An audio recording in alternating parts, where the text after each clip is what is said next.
Top cook dupe cook season 2வில் மிகவும் முக்கியமான டிக்கெட் டு ஃபினாலே ரவுண்டு இன்று நடந்தது.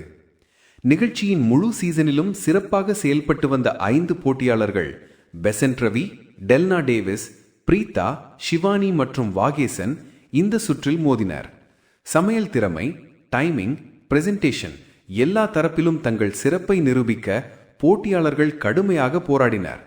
பார்வையாளர்களை மூச்சு வாங்க விடாமல் வைத்த இந்த ரவுண்டில் இறுதியாக 2 போட்டியாளர்கள் முன்னிலை பெற்று நேரடியாக ஃபினாலேக்கான டிக்கெட்டை பெற்றனர்.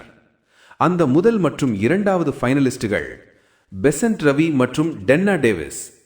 இவர்கள் இருவரும் தங்கள் தொடர்ச்சியான முயற்சி மற்றும் திறமையின் மூலம் top cook dupe cook season 2வின் கிராண்ட் ஃபினாலேக்குள் நேரடியாக நுழைந்துள்ளனர். இனி இவர்களுக்குள் யார் சீசன் சாம்பியன் ஆகிறார் என்பதுதான் ரசிகர்களின் பெரிய எதிர்பார்ப்பு.